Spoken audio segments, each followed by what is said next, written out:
আসসালামু আলাইকুম ওয়া রাহমাতুল্লাহ। সবাইকে স্বাগত লার্নিং স্কুলে। আমি মোহাম্মদ শহীদুল ইসলাম। আজকের আলোচনার বিষয় এসএসসি পরীক্ষার্থী 2021 সালে যারা পরীক্ষার্থী আছো তাদের যে দ্বিতীয় সপ্তাহের রসায়ন অ্যাসাইনমেন্ট দিয়েছে সেটার সমাধান। তো এই যে অ্যাসাইনমেন্টগুলো তোমাদেরকে দিতেছে, দেখো যাদেরকে এসএসসি পরীক্ষা দেওয়া যারা 2021 সালে তাদেরকে যে অ্যাসাইনমেন্টগুলো দেওয়া হয়েছে তাদের কিন্তু শুধু 3টা সাবজেক্টের অ্যাসাইনমেন্টগুলো দেওয়া হয়েছে। 3টা subject physics, chemistry, biology, math, biology এই 3টা সাবজেক্টের অ্যাসাইনমেন্টগুলো দেওয়া হয়েছে। এটা কেন দেওয়া হয়েছে বলতে পারো? এর কারণ হলো তোমাদের এইটার উপর এই যে অ্যাসাইনমেন্টটা দেওয়া হয়েছে গ্রুপ সাবজেক্টগুলো শুধু, আর যা তোমরা এইটে পরীক্ষা দিচ্ছ মূল সাবজেক্ট ওইগুলো মিলিয়ে আর এই গ্রুপ সাবজেক্ট মিলিয়ে যে মার্ক হবে সেইটার উপর তোমাদের রেজাল্ট আসবে। তোমাদের এই কারণে এখন এই অ্যাসাইনমেন্টগুলো দিতে আছে। হয়তোবা তোমাদের পরীক্ষা নাও হইতে পারে। এই অ্যাসাইনমেন্টগুলো এই কারণে তোমাদের ভালোভাবে করতে হবে, ভালোভাবে সুন্দরভাবে যত ভালোভাবে করতে পারো সেভাবে করতে হবে। মনে করতে হবে এটা বোর্ড পরীক্ষা মতন সেরকমভাবে অ্যাসাইনমেন্টগুলো সুন্দরভাবে করতে হবে। তাহলে দেখো দ্বিতীয় সপ্তাহে যে অ্যাসাইনমেন্টটা দিয়েছে সেটা কি দেওয়া আছে? দ্বিতীয় সপ্তাহে যে অ্যাসাইনমেন্টটা দিয়েছে সেখানে তোমাকে 4টা পরমাণু দেওয়া আছে, সোডিয়াম, ফসফরাস, তারপরে পটাশিয়াম, কপার, এই 4টা পরমাণু দেওয়া আছে। দিয়ে বলছে তোমাকে এখান থেকে 4টা পরমাণু থেকে তোমাকে নিউটন সংখ্যা, তারপর বোরের পরমাণু মডেল এবং ইলেকট্রন বিন্যাস এবং উপশক্তি স্তরের ইলেকট্রন বিন্যাস এইগুলো নির্ণয় করতে বলা হয়েছে 4টা পরমাণু সমূহের। ঠিক আছে, তো দেখো এখানে আমি লিখে রেখেছি যে কোন পরমাণুতে উপস্থিত প্রোটন সংখ্যা ও নিউট্রন সংখ্যার যোগফলকে ভর সংখ্যা বলে। আচ্ছা, প্রথমে তোমাকে কি বের করতে বলা হয়েছে? নিউট্রন সংখ্যা বের করো। নিউট্রন সংখ্যা বের করতে হবে, নিউট্রন সংখ্যা বের করতে হবে। তাহলে কোন পরমাণুতে উপস্থিত প্রোটন সংখ্যা ও নিউট্রন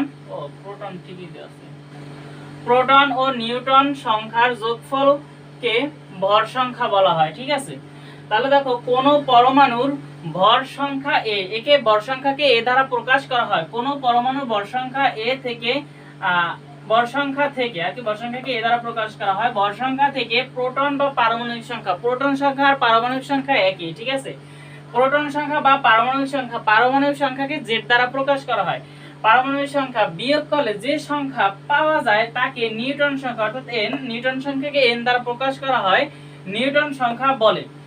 অর্থাৎ আমরা বলতে পারি এখানে n = a - z।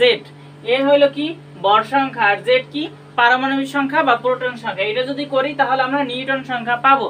তাহলে আমাদের প্রথম বলছে যে নিউটন সংখ্যা বের করো। আচ্ছা, নিউটন সংখ্যাটা যখন বের করবা, সোডিয়াম তোমাকে পরমাণুটা এরকম দেওয়া আছে, সোডিয়ামটা দেওয়া আছে।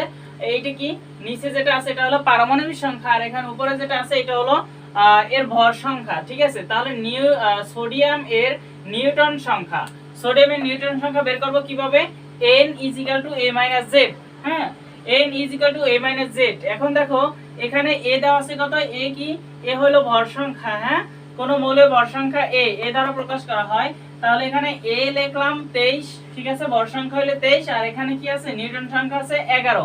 23 থেকে 11 বিয়োগ করলে 12 থাকে। ঠিক আছে, তাহলে এখানে নিউটন সংখ্যা সোডিয়াম পরমাণুর এখানে নিউটন সংখ্যা কত? 12। এখন দেখো ফসফরাস আছে, ফসফরাসের পারমাণবিক সংখ্যা কত? 15 আর প্রোটন আর ভর সংখ্যা কত? 31। ঠিক আছে, তাহলে এর প্রোটনের নিউটন সংখ্যা কত হবে? a - z। অর্থাৎ এ কত? ভর সংখ্যা আছে 31, 31 থেকে 15 বিয়োগ করা থাকবে 16। তাহলে এই 16 হলো ফসফরাসের নিউটন সংখ্যা। ঠিক আছে, আচ্ছা এরপর দেখো বলা হয়েছে যে পটাশিয়ামে দেওয়া আছে কি? 40 দেওয়া আছে পটাশিয়ামের ভর এবং এর পারমাণবিক সংখ্যা দেওয়া আছে 19। ঠিক আছে, তাহলে 40 থেকে 19 বিয়োগ করলে 21 থাকে। ঠিক আছে, তাহলে 21 হলো পটাশিয়ামের নিউটন সংখ্যা। এরপর দেখো আছে কপারের পারমাণবিক সংখ্যা কত? 29 আর পারমাণবিক সংখ্যা 29 আর এর ভর সংখ্যা দেওয়া আছে 63। ঠিক আছে, 63। তাহলে এর নিউটন সংখ্যা হবে কি? a - z। অর্থাৎ ভর সংখ্যা বিয়োগ পারমাণবিক সংখ্যা। তাহলে ভর সংখ্যা আছে 63, 63 থেকে 29 বিয়োগ করো তাহলে এখানে থাকে কত? 34। ঠিক আছে, তাহলে এটা কি আসলো? এটা তোমার আসলো কপার এর কি নিউটন সংখ্যা। ঠিক আছে, এই গেল একটা। এরপর বলছে তোমাকে বোর মডেল। তাহলে বোরের যে মডেলটা আছে সেই মডেল অনুযায়ী এগুলো গঠন চিত্রগুলো আঁকতে বলা হয়েছে। বোরের মডেল অনুযায়ী গঠন চিত্রগুলো আঁকো, এটা বলা হয়েছে। তাহলে দেখো বিজ্ঞানী নিলস বোর 1913 সালে 13 খ্রিস্টাব্দে পরমাণু মডেল প্রদান করেন, যাকে বোর পরমাণু মডেল বলে। তাহলে এই বোর পরমাণু মডেল অনুসারে sodium, potassium, sodium, phosphorus, potassium, copper এর গঠন চিত্র অঙ্কন করা হলো। তাহলে এই নিচে আমি এই গঠন চিত্রগুলো একটু অঙ্কন করলাম। দেখো এটা ভালোভাবে কম্পাস দিয়ে সুন্দরভাবে এটা আঁকবা, যাতে এখানে বলছি আমি যে বোর্ড পরীক্ষার মতন এগুলো তোমাদের বোর্ড পরীক্ষা মনে করে এইভাবে অ্যাসাইনমেন্ট গুলো খুব গুরুত্ব সহকারে দেখতে হবে কিন্তু, ঠিক আছে? তো দেখো এখানে দেওয়া আছে সোডিয়াম, সোডিয়ামের পরমাণু মডেল। দেখো সোডিয়াম ইলেকট্রন বিন্যাস করতে গেলে কয়টা আসে? সোডিয়ামের প্রথম শক্তি স্তরে থাকে 2টা ইলেকট্রন, আর দ্বিতীয় শক্তি স্তরে থাকে 8টা ইলেকট্রন। হ্যাঁ, দ্বিতীয় শক্তি স্তরে থাকে 8টা, পরের স্তরে থাকে 1টা, মোট 11টা ইলেকট্রন। দেখো সোডিয়ামের ইলেকট্রন বিন্যাসটা দেখো, সোডিয়াম কত? Sodium 11, 1s 2s 2p 3s, তাহলে 2 2 আর কত 4 আর 6, তাহলে 4 আছে 10, 10 আর 1 11, ঠিক আছে? তাহলে দেখো প্রথম শক্তি স্তরে 2টা, দ্বিতীয় শক্তি স্তরে কয়টা? 6টা, 2টা 8টা, তৃতীয় শক্তি স্তরে কয়টা? 1টা। তাহলে দেখো এখানে ইলেকট্রন বিন্যাস অনুযায়ী এই যে এইরকম। তাহলে প্রথম শক্তি এই যে Na লেখা, এই Na লেখা এটা হলো Na যেটা লেখা আছে এটা হবে তোমার নিউক্লিয়াস, ঠিক আছে? নিউক্লিয়াস। তারপর এই যে এইটা হলো প্রধান শক্তি স্তর, প্রথম শক্তি স্তর, প্রথম শক্তি স্তর এইটা 1s, এটা লিখতে পারি 1 n 2 n 3 n, ঠিক আছে? তাহলে এটা হলো কি প্রথম শক্তি স্তর, এটা প্রথম শক্তি স্তর, এটা দ্বিতীয় শক্তি স্তর, এটা তৃতীয় শক্তি স্তর। প্রথম শক্তি স্তরে ইলেকট্রন আছে 2টা, দ্বিতীয় শক্তি স্তরে ইলেকট্রন আছে 8টা, 2টা 4টা 6টা 8টা, তৃতীয় শক্তি স্তরে ইলেকট্রন থাকবে 1টা, মোট 11টা, ঠিক আছে? আচ্ছা, এটা গেল কি সোডিয়াম পরমাণু মডেলের চিত্র। এখন দেখো আরেকটা আছে ফসফরাস পরমাণু মডেলের চিত্র। ফসফরাসের পারমাণবিক সংখ্যা কত? 15।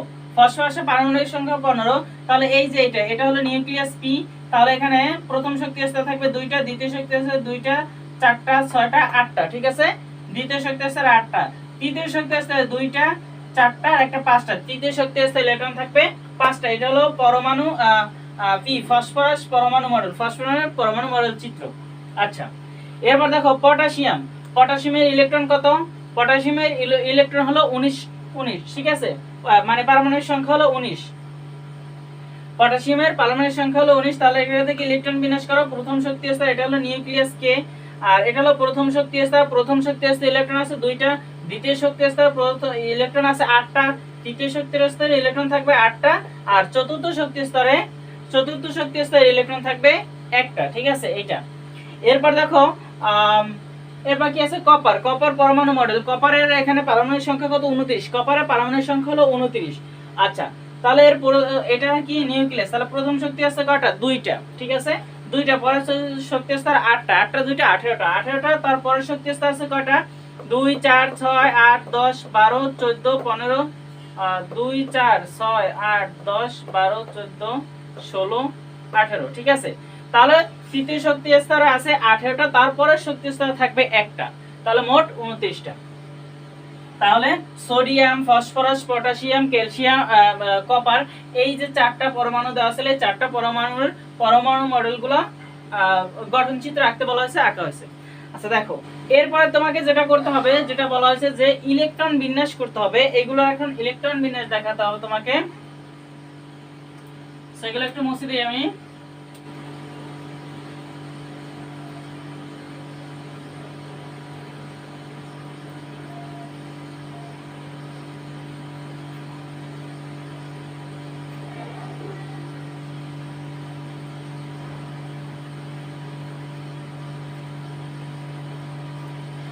দেখো ইলেকট্রন বিন্যাসটা করতে গেলে এখন আমাদের কে এল এম এন শেলে সর্বোচ্চ ইলেকট্রন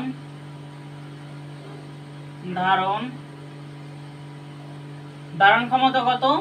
2n², ঠিক আছে। তাহলে আমরা জানি এক একটা শেলে বা প্রধান শক্তি স্তরে এক একটা শেলে সর্বোচ্চ ইলেকট্রন থাকতে পারে 2n² করে। হ্যাঁ, এক একটা শক্তি স্তর 2n² করে ইলেকট্রন সংখ্যা থাকতে পারে। তাহলে দেখো কে শেলে ইলেকট্রন থাকতে পারবে কত? কে শেলে সর্বোচ্চ ইলেকট্রন থাকতে পারবে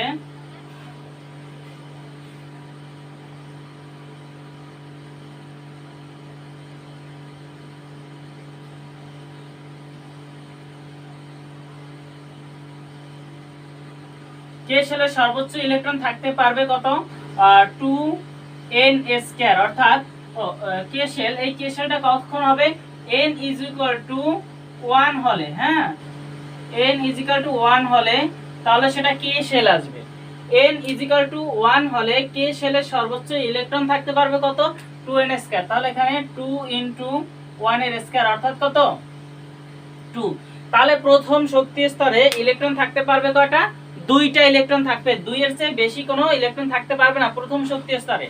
আচ্ছা, দ্বিতীয় শক্তি স্তরে n = 2 হলে, হ্যাঁ, n = 2 হলে কে, তারপর কে l, আচ্ছা কে l শেল, l শেলে ইলেকট্রন থাকতে পারবে কয়টি? এ শেলে সর্বোচ্চ ইলেকট্রন থাকতে পারবে 2n² অর্থাৎ 2 × 2 এর স্কয়ার, 2 × 2 = 4, 4 × 2 = কত? 8।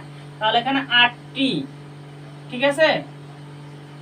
তাহলে দ্বিতীয় শক্তি স্তরে সর্বোচ্চ ইলেকট্রন থাকতে পারবে 8টি। তারপর n = 3 হলে কে l m শেল, হ্যাঁ, m শেলে সর্বোচ্চ ইলেকট্রন থাকতে পারবে কয়টি? 2n² অর্থাৎ 2 × এখানে তৃতীয় শক্তি স্তর বলছে, এই কারণে n এর মান হবে 3, 3² 3 × 3 = 9, 9 × 2 = কত? 18, 18টি, ঠিক আছে।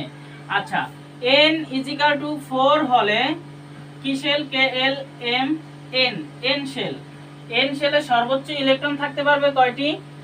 2n² অর্থাৎ 2 × 4 এর স্কয়ার, তাহলে 16, 4 এর স্কয়ার কত? 16, 16 আর 16 × 2 = 32, 32টি। তাহলে চতুর্থ শক্তি স্তরে ইলেকট্রন থাকতে পারবে সর্বোচ্চ 32টি, ঠিক আছে।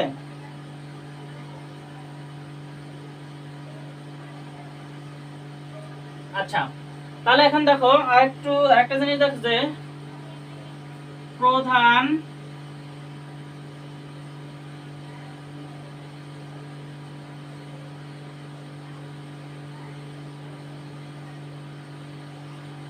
কোয়ান্টাম সংখ্যা, হ্যাঁ, প্রধান কোয়ান্টাম সংখ্যাকে n দ্বারা প্রকাশ করা হয় এবং সহকারী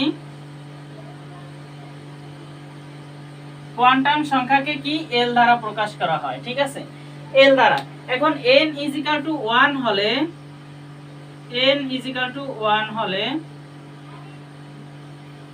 l এর মান হবে কি বলতে পারো? l এর মান হবে 0, ঠিক আছে, অর্থাৎ 0, l এর মান হবে 0। তারপর n = 2 হলে l এর মান হবে 0, 1।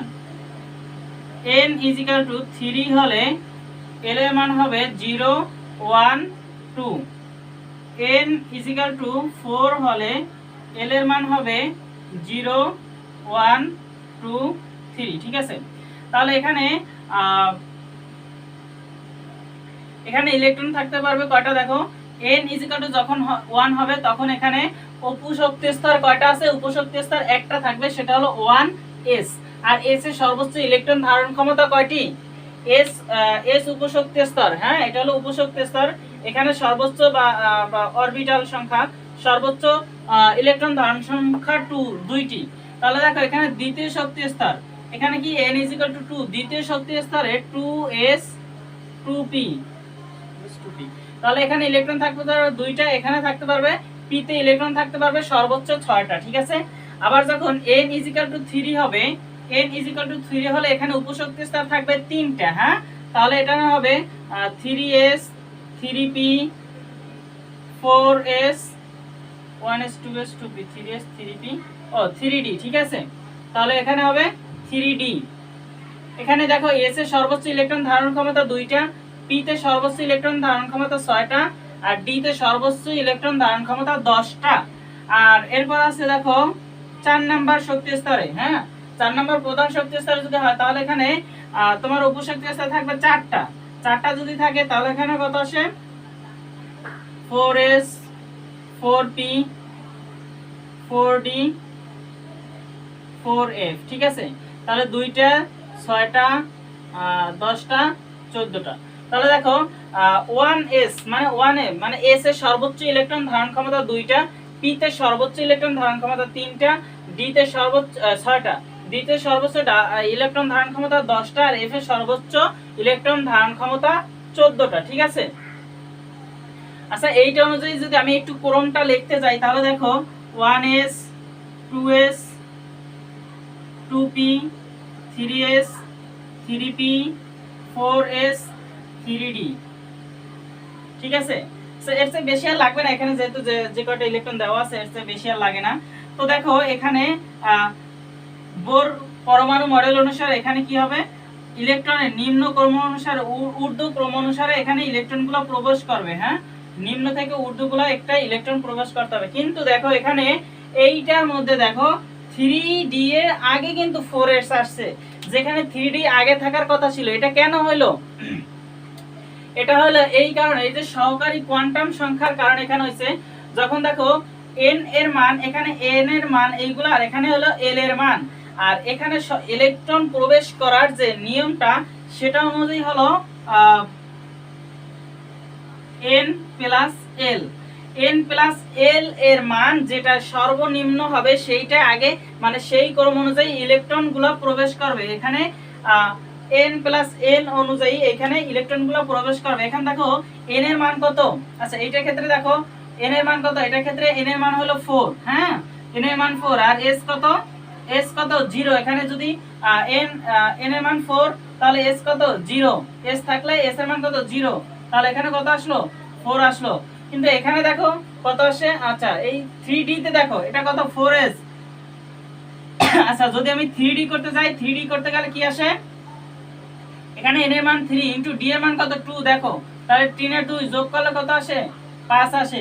তার মানে এইটা কিন্তু পরে আসে, দেখো এটা কিন্তু 4 আগে। তাহলে আগে ইলেকট্রন এই যে 4s এ প্রবেশ করবে, তারপরে 3d তে প্রবেশ করবে, কারণ এখানে n প্লাস n এর মান যেটা ছোট বা কম সেইটা ইলেকট্রন আগে প্রবেশ করবে, তারপরটা পরে ইলেকট্রন প্রবেশ করবে। তাহলে এখানে 4s ইলেকট্রনটা আগে প্রবেশ করবে, তারপরে 3d তে ইলেকট্রনটা প্রবেশ করবে। আচ্ছা এরপরে দেখো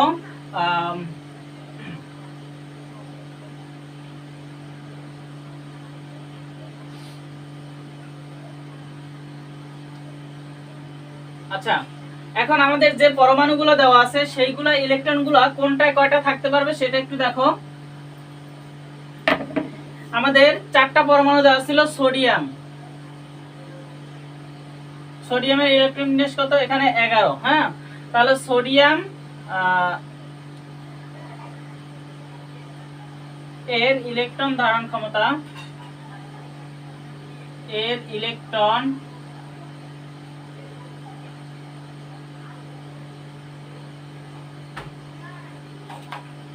এখানে সোডিয়ামে কয়টা শেল আছে, কে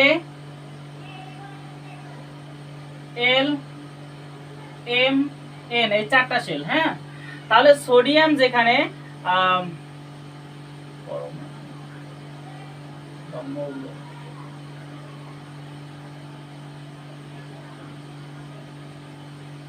সেটা একটু বক্স করে লিখে দিই।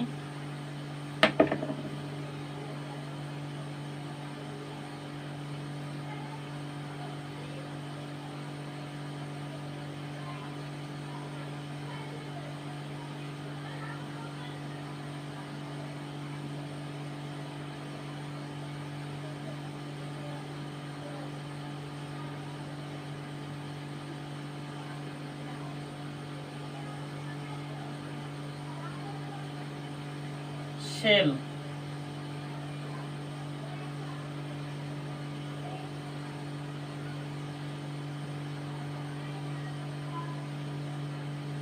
এটা মনে করো কে শেল, এইটা এল শেল, এটা এম শেল, এটা এন শেল। তাহলে এখানে দেখো কে শেলে ইলেকট্রন, আচ্ছা এখানে কি সোডিয়াম, হ্যাঁ সোডিয়াম কত 11। তাহলে এখানে কে শেলে সোডিয়ামে ইলেকট্রন থাকতে পারবে কয়টা? কে শেলে সোডিয়ামে ইলেকট্রন থাকতে পারবে 2টা, তারপরে থাকবে কয়টা 8টা, 10, তারপরে থাকবে একটা 11টা, ঠিক আছে। KLm, তারপর সোডিয়াম, তারপর ফসফরাস 15, এখানে ইলেকট্রন থাকবে 2টা, তারপর থাকবে 8টা, 8 আর 2 10টা, 10টা, তারপরে শেলে থাকবে 5টা, ঠিক আছে। এরপর পি, হ্যাঁ পি গেল। এরপর পটাশিয়াম, পটাশিয়াম কত 19, তাহলে প্রথম শক্তি স্তরে থাকবে 2টা, পরে থাকবে 8টা, 8 আর 10টা হলো, ঠিক আছে। পরের শক্তি স্তরে থাকবে 8টা, পরের শক্তি স্তরে থাকবে একটা। এরপর দেখো আছে কি কপার, কপার 29, কপারে প্রথম শক্তি স্তর থাকবে 2টা, তারপরের শক্তি স্তর থাকবে 8টা, তারপরের শক্তি স্তর থাকবে 18টা, তারপরের শক্তি স্তর থাকবে একটা। এই হলো মানে কোন শক্তি স্তরে কয়টা ইলেকট্রন থাকতে পারবে সেইটা। হ্যাঁ, এই যে 2n² শর্ত অনুযায়ী এই কয়টা ইলেকট্রন থাকতে পারবে। এখন এই বিষয়ে তোমাকে বলছে এখন আবার ইলেকট্রন বিন্যাসগুলো করতে। তাহলে দেখো আমি একটু ইলেকট্রন বিন্যাসগুলো করি। ইলেকট্রন বিন্যাস, ইলেকট্রন বিন্যাসগুলো করে দেখাইতে বলছে। তাহলে সোডিয়াম 11, তাহলে সোডিয়ামের ইলেকট্রন বিন্যাস করো। সোডিয়ামের ইলেকট্রন বিন্যাস করতে গেলে কত 1s 2s 2p 3s। তাহলে এখানে ইলেকট্রন থাকবে 2টা, এখানে থাকবে কয়টা 2টা, 4টা, এখানে থাকবে 2টা, 6, এখানে থাকবে 6টা, এখানে থাকবে একটা। তার মানে প্রথম শক্তি স্তরে থাকলো ইলেকট্রন কয়টা 2টা, দ্বিতীয় শক্তি স্তরে ইলেকট্রন থাকলো 8টা, তৃতীয় শক্তি স্তরে ইলেকট্রন থাকলো একটা, ঠিক আছে। এই দেখো 2 8 1, ঠিক আছে। আচ্ছা সোডিয়াম গেল। এরপর দেখো ফসফরাস পি কত ইলেকট্রন বিন্যাস 15, তাহলে এখানে 1s 2s 2p 3s, ঠিক আছে। প্রথম শক্তি স্তরে থাকবে 2টা, দ্বিতীয় শক্তি স্তরে থাকবে 2টা মানে 2s এ, তারপর 2p তে থাকবে 6টা, 3s এ থাকবে কয়টা 2টা, কয়টা হলো 2 4 10, 10 আর 1 11, হ্যাঁ 11। তারপর 1s 2s 2p 3s, 1s 2p 1s 2s 2p 3s 3p। আচ্ছা তারপর দেখো 3p আসে। 3p তে ইলেকট্রন থাকতে পারে কয়টা 6টা থাকতে পারে, কিন্তু আমাদের কি 6টা লাগবে 2 4 10, 10 আর 2 12, হ্যাঁ 12 15 আর লাগবে 3টা, ঠিক আছে।